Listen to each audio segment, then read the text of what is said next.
Hello and welcome back to another video, and in today's video we're going to be looking at what is in my camera bag in 2021. And since January last year there have been a lot of significant changes to my camera bag. So much so that there is only one bit of equipment that has remained the same from last year to this year.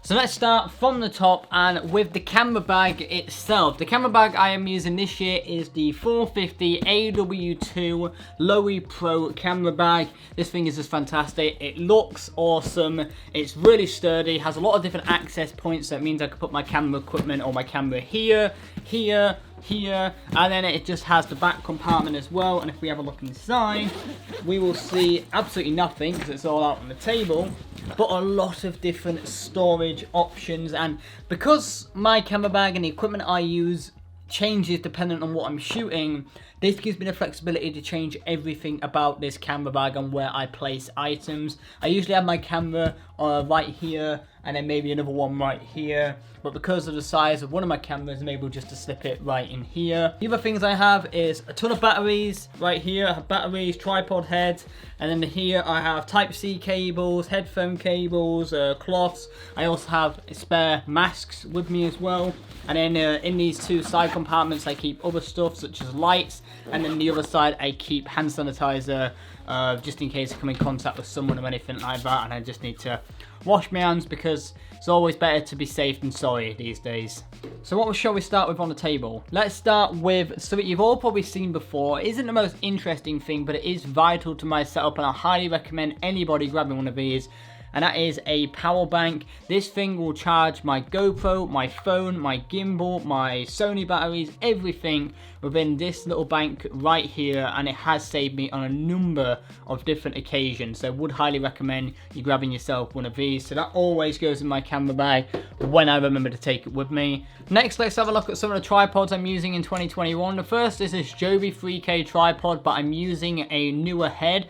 Figured it was actually cheaper to get the legs on its own than get this head, and it worked out at the time for about a £6 savings. That will really work to my favour, and this head comes in real handy for other bits of equipment such as my slider, so it's kind of a win-win situation. So the next tripod I use is this Manfrotto tripod. This little plucky guy has often replaced the Joby 3K in a lot of situations for me because the form factor is great. You put it down, I can put my heavy camera on it and it won't fall over, and it's great for vlogging as well. I can also put a flash on it, I could put a different light on it, anything I want.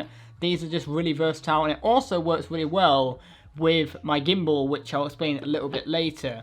And the final tripod I often use are these K&F Concept tripods. They're light, they're sturdy, everything I look for in a tripod, and sometimes I take tripods with me, sometimes I don't, but if I do, this often finds its way in or technically on the outside of my camera bag. My next item is this Andy Cine R1 light. This thing always finds its way into my camera bag because of its versatility, has a lot of different light options, you can do a lot of creative stuff with it, and just as an example, that is it at its brightest setting. If we turn off my main light, we can see how good this thing actually is. It is a fantastic light source, really highly recommend it, and also acts as a really good flashlight as well, so pretty much all rounder there as well. And if we compare it actually to my phone, look at how small it is. It is robust as well, so it really comes in handy in a lot of shooting situations, and I hope in the future I can do some more creative photography with it at night, because I've got a few plans and hopefully that light will be real helpful for that. So next is the GoPro Hero 8. I've had a lot of GoPros in my time. I've had the GoPro Hero 3 Silver,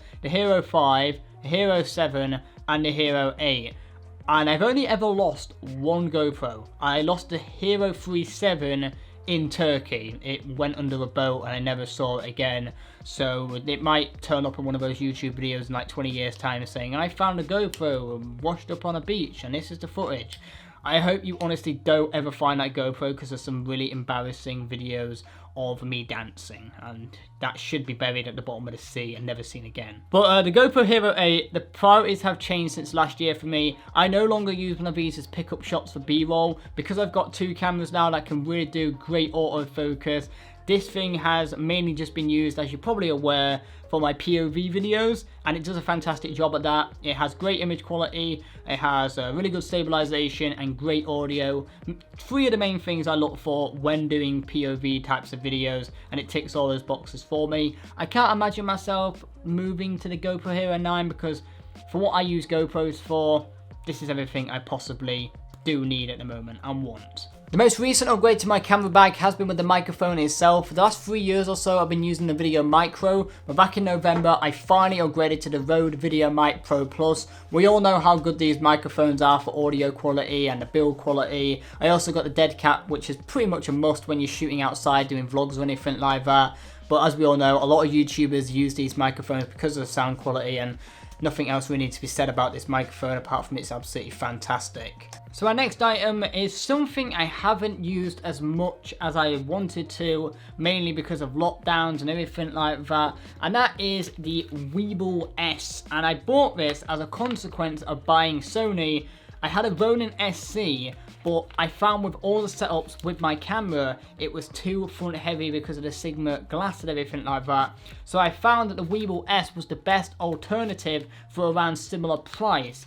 And this thing has been fantastic for what I've used it for, but there were a few projects that had to be cancelled because of the current climate with things. But hopefully once we get out of this lockdown, I'm going to be meeting up with a mate in Leeds, and he's going to be doing some free running, and we're going to be shooting some b-roll, we're going to be doing some photography, we're going to be doing a lot, and this is going to have its full review, and hopefully we're going to be able to explore using this a lot more. There's also one more thing I wanted to show you about the gimbal with this Manfrotto tripod. So this thing right here does come undone at the bottom, so you can put it in the position right here. But what I found is you can use this Manfrotto tripod, you can use it as the grip arm right here, and then still keep the bottom one on in case you wanted to open up the legs, but you still then have the bonus of having 2 supporting places to hold the gimbal itself. I thought that was pretty cool. So our next item is the one thing that has remained the same from last year to this year, my camera bag, and that has been the drone itself. I am still using the plucky little DJI Mavic Air. This little guy still packs one hell of a punch for photography and video. I really need to start flying it a little bit more, but honestly, because of the worldwide situation, haven't been able to as much as I wanted to. I haven't been able to take it where I would like to, but yeah, this thing is fantastic. There is a lot of great benefits of having a drone. I've been able to do some really cool footage that I never actually released of it. There might be some on screen right now, but yeah, really have enjoyed having a little drone, and hopefully 2021 I'll get a lot more use out of using this drone as well. So the final few items are the cameras and lenses I am using this year, and these are the replacements for my Nikon cameras. Now I will state that I am not a hater of Nikon. I never hated Nikon. Nikon has a really special place in my heart because it's where everything for photography and filmmaking started for me. I just thought for myself personally it was better to go with Sony because I could afford the lenses a little bit more, especially when they have support from Samyang, Tamron, Sigma and Sony themselves, so it makes it a little bit more viable for me in the future. But anyway, I went on a bit of a tangent there. The first camera that finds its way into my camera bag this year is the Sony A6400. I like carrying this one around with me because it's not as heavy, it's a lighter form factor of camera, but it still packs a punch for photography and video, and I know I can match the colours on both of these cameras really well together, and I just like everything about it. It really fits well in my hand, the ergonomics are fantastic, and the E-mount is superb because I can put the 50 on here, I can put the 24-70 on here, and it all works together coherently. So that's the A6400. Next we have the Sigma 50 1.4 Sigma Prime Art Lens. This thing, it packs one hell of a punch. I have never used a 50 1.4 lens before September, and wow, this thing completely blew me away. The Boek is beautiful. The shallow depth of field, it just looks amazing when you got a subject. Everything just works really nicely with this lens. And I was tempted to go with an 85, but I decided a 50 is a lot more versatile for a lot more things, for filmmaking, for photography. So I thought going in the middle was the safe bet, and I definitely am happy I went with this lens. In the future, I think I'd get a 70-200 or 100-400 because I don't want to be carrying too many, like 6 or 7 different lenses. I want maybe a maximum 3 to 4 lenses that are going to cover the focal ranges that I want. So this is a really good start with Sony of what I've got so far. It doesn't look like a lot, but mainly because I'm a student, but 2, it's all I really need at the moment. In the future, hopefully it will expand a little bit more. And finally, it is the Sony A7R IV and the Sigma 24-70. So we're gonna swap these two out. Wow, that is a really tight image. That's on a crop censored camera with a 50mm lens. That's another reason I didn't go for the 85, because at least with a 50 I can film talking head like this, but the camera is all the way backed up to the wall. Now before we speak about the Sony A7R IV, the laptop I use while on travel is the Acer Aspire 7.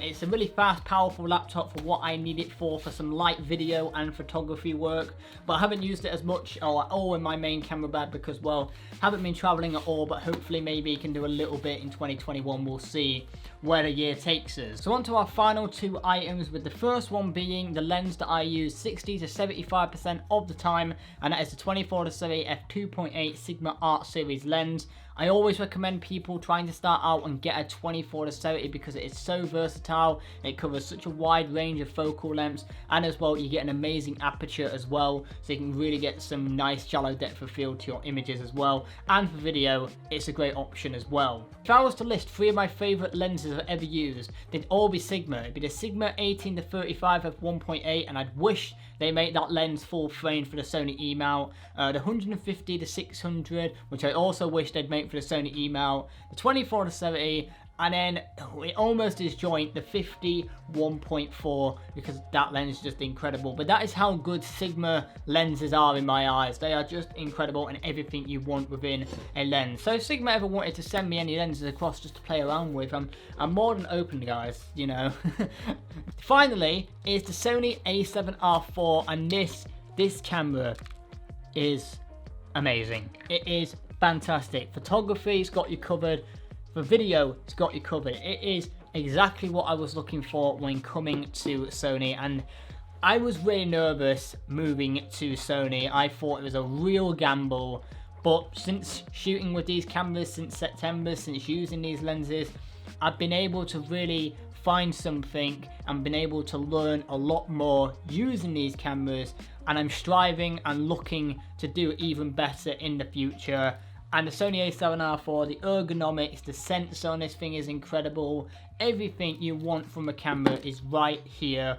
And yeah, this is everything that is in my camera bag in 2021. I'm also really interested to find out what you're shooting with this year, what cameras, what lenses, what you may be thinking of upgrading to if you're thinking of upgrading. Really interesting just to find out what other content creators are using as well. That's where we're going to be leaving today's video, everyone. If you liked it, make sure to hit the like button and maybe consider subscribing to the channel. Each and every day we get closer and closer to hitting 10k subscribers, and I must say I really do appreciate all the support over 2020 from everyone, all the messages, all the comments, all the likes. It doesn't go unnoticed. I really do appreciate it, and I hope this year I can bring you guys even more great and awesome content to enjoy. And until next time, everyone, keep creating, stay safe, and I'll see you guys in the next one.